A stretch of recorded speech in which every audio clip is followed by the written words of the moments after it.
So we're going to start off with the playoff seeding thoughts, gentlemen. I think, us being kind of on the very edge of the outside looking in, it's a little tough when you look at the teams in front of you. I mean, I think to speak very directly and very clear, a 3-8 paid school getting in before a couple deserving teams you would think as a Harding. You had an over 500 record in their overall, and I mean, of course, played well in their conference.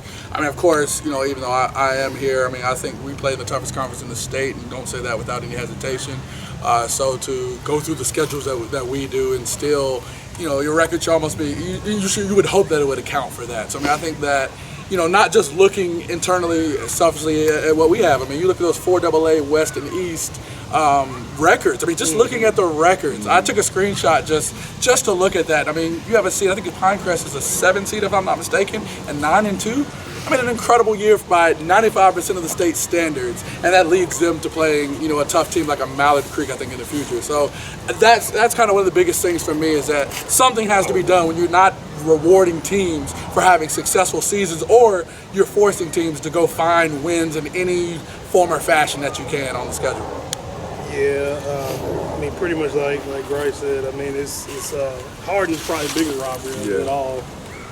In my opinion, for me, because 6-4, they played really good this year. Of course, I'm sure they probably got some games in there they wish they, ball could have went the other way, like we all do this time of year. Yeah. But 6-4, 3-8 page get in. I mean, I get they're using the adjusted rankings and stuff this year, and I like Morrow was saying the other day, I don't know where the boost came from. Maybe the only thing I could maybe see is the fact they were third in their conference technically. But 5-team conference, you play 4 conference games. I don't get how that boosts you that much. And to be fair, I mean, of course, as us being on the ball, I became quite a mathematician in the last week or two. There seemed to be a lot of upheaval with the last 4 in. I think that last week. I know Middle Creek was one specifically. I think it's 7-4. They actually were left out.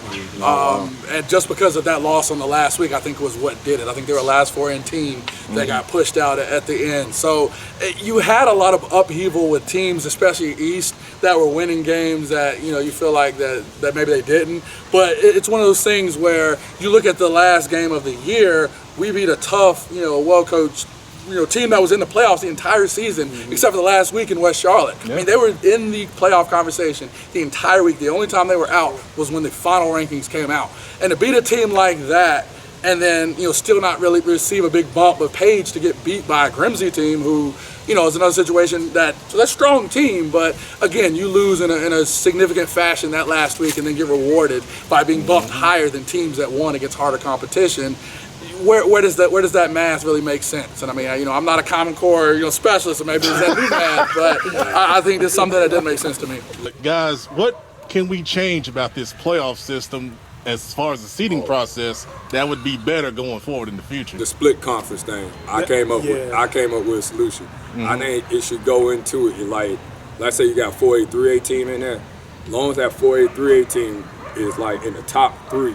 Just like they do. So let's say you got 1A, you got that 2 3A teams at first and 2, and then that 4A teams at third. Then that will apply.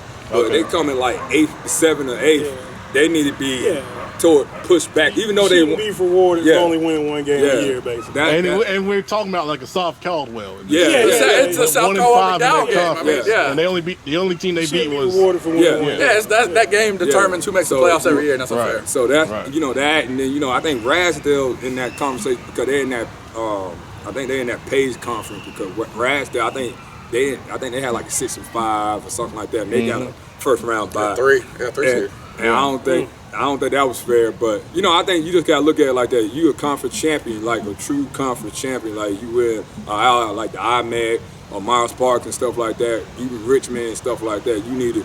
That's how the seeding should go.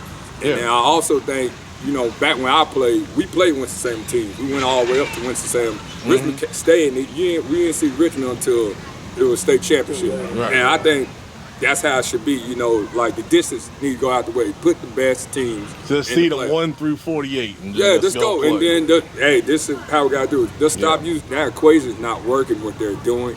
like, hey, we need the best West, we need the best East team. Because Richmond and Scotland are always gonna fall in that middle, Right. and the Winston-Salem teams are always gonna fall in the middle. So they just don't take a Harding, a Hopewell, a West Charlotte.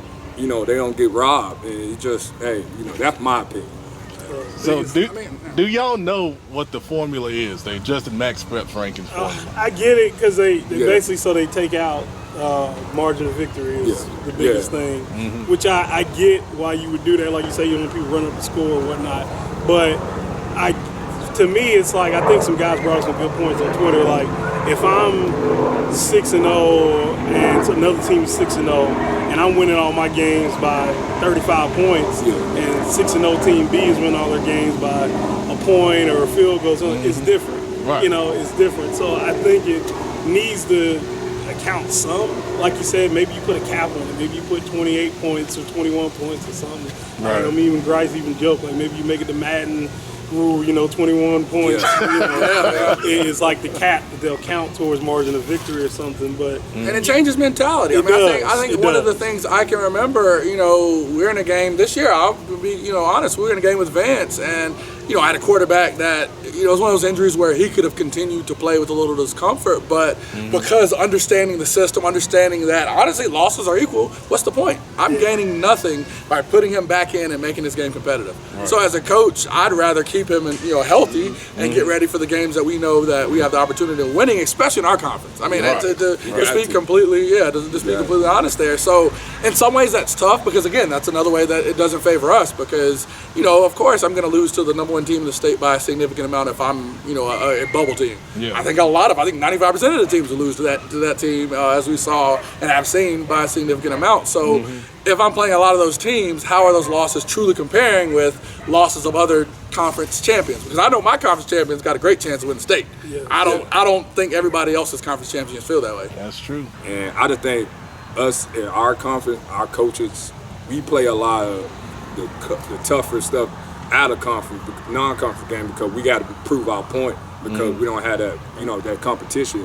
And you know, you get tired of hearing about I met, and then, you know, Myers Park. You know, I coach in I met, you know, but you know, you gotta be respectful. You gotta figure out: do I want to play Myers Park? Do I need to play a Hub? Do I need to play a Town and Central Compare team? Let me go play a Page or. And that's a good point You because know. you start looking at these rankings, maybe strength of schedule is going to be a bigger consideration. We should just do that, you know.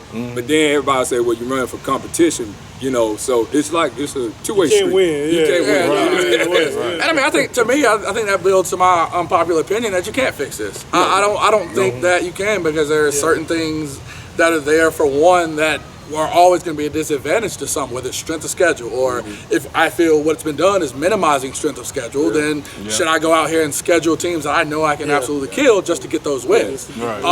You know, I grew up in Greensboro, in the, you know, northeast area or whatever. We were right in the middle of the line, so we had to go travel to play all these East teams because we were one of the westernmost East teams. So it's like, I have no problem with it. I understand. I've been through that. That's something that we understood. Making the playoffs came with taking a trip if you weren't a high seed. So I don't think it would be an issue for us. And I think too many people down east are making the decisions of what the people here think. And if you open that up and said, hey, let's make everybody play and make it open. I don't care if we have to go to West Brunswick. I had to do that in high school. It's a good trip, but again, if I'm a better team, I should be able to win anywhere. Or if I'm making this point, my proof is to try to win this game anywhere.